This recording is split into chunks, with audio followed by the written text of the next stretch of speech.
Have you ever noticed that in a room full of noise, the most interesting person is often the one saying the least? While everyone else is busy discussing the weather, their weekend, or the latest social media drama, some people choose to remain silent. It isn't because they are shy. It's not because they lack confidence. It's because their brain is wired to reject the surface and dive straight for the depth. Here's the psychology of people who prefer meaningful silence over small talk. 1.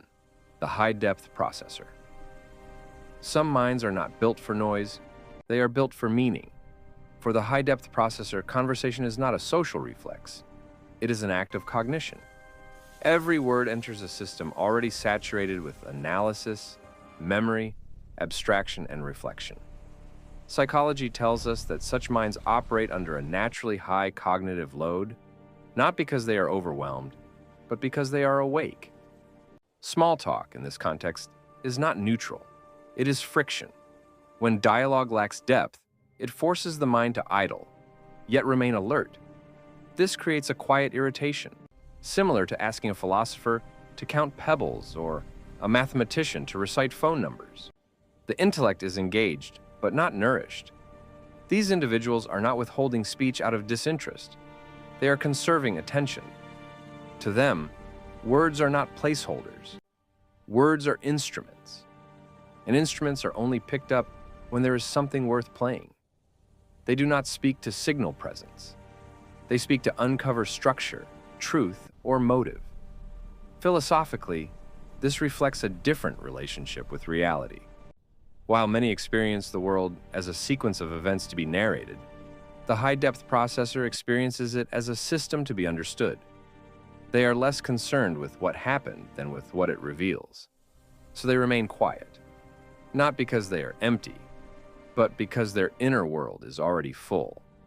And when thought runs deep, silence becomes not a lack of expression, but its most honest form. 2. The authenticity filter. Some people avoid small talk not because they are antisocial, but because they cannot tolerate the performance. Psychology calls this high self-awareness, a keen perception of what is real versus what is rehearsed. Small talk for most is a social ritual, a mask we wear to smooth interactions, to signal presence without revealing the self. But for those with the authenticity filter, this mask is suffocating. They sense the invisible choreography behind casual chatter, the smiles that are forced, the laughter that echoes emptily, the words that mean nothing. To them, conversation must have weight. It must resonate with purpose or emotion. If it doesn't, silence becomes preferable to pretense. They would rather sit alone with their thoughts than feel a hollow connection in a crowded room. Philosophically, this is not avoidance. It is integrity. It is the conscious refusal to trade authenticity for social comfort. Their quiet is deliberate, a space where truth is honored and superficiality is discarded. Silence, in this context, is not emptiness. It is a filter, a boundary that protects the mind from dilution. It is the mind's way of insisting, I will engage only where substance exists. 3. Social energy management. Every mind carries a social battery, but not all batteries drain the same way. For those who crave depth, exhaustion doesn't come from people. It comes from pretense. Shallow interaction demands what psychology calls surface acting, the forced smiles, the rehearsed nods, the performance of interest in things that never truly reach the mind. This kind of engagement is expensive, not emotionally, energetically. When conversation lacks substance, the mind is required to stay alert while remaining unfulfilled. It must monitor tone, respond politely, and suppress authenticity.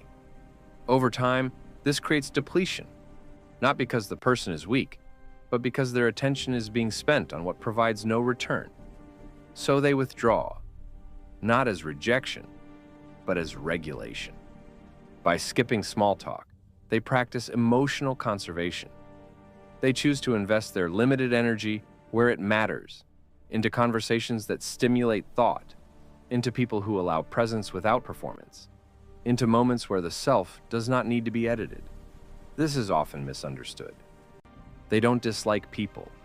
They dislike the cost of pretending to be someone they are not. Silence for them is not isolation. It is rest. And rest is not disengagement. It is preparation for depth. 4. The power of observation. There's a form of intelligence that only emerges in silence. Psychology refers to it as high situational awareness, the ability to perceive emotional signals, social dynamics, and hidden intentions without competing for attention. While others are preparing their next sentence, the quiet mind is absorbing the room. They are watching. They notice They notice micro-expressions that flicker for a fraction of a second. A smile that arrives too late. A pause that reveals hesitation. A shift in tone that contradicts the words being spoken. These signals rarely announce themselves, but they reveal more than speech ever could. Because they are not rushing to respond, their awareness stays open. They listen beyond language. They sense tension, alignment, and emotional undercurrents moving beneath the surface of conversation. This is why silence is often misunderstood. They are not disengaged. They are decoding. They aren't missing the conversation. They are perceiving its deeper structure, the motives left unstated, the power dynamics no one admits, the truths hidden between words. In a world that rewards loudness, observation becomes a quiet advantage, and those who master it understand far more than they ever need to say. 5. Emotional independence. Finally, there are those whose silence is not born of hesitation or fear. They do not rely on constant external validation. Where many feel compelled to fill every pause, to smooth over every awkward silence with chatter, the deep thinker finds sanctuary. Silence is not a void. It is a space for reflection, a refuge from the performance demanded by the world. For them, social approval is optional.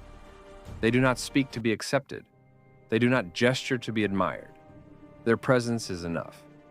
Their mind, already full, does not seek reinforcement from noise. Silence in this context is not an absence of thought. It is its result. It is a signal that reflection, understanding, and insight are in motion within. If you are the one who speaks only when the words carry weight, know this: your quiet is not a weakness. It is a strength. It is a mark of integrity, a declaration that truth matters more than attention. Sometimes the loudest mind is found behind the quietest lips. If this message resonated with you, it means your mind is likely one of those loud ones. Supporting this channel helps us reach other deep thinkers who feel lost in the noise.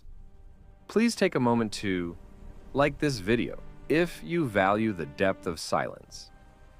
Share it with someone who needs to know their quiet is a strength. Subscribe and hit the bell icon to join our community of thinkers. Your support means the world to us and allows these stories to find the people who need them most. Stay tuned for more.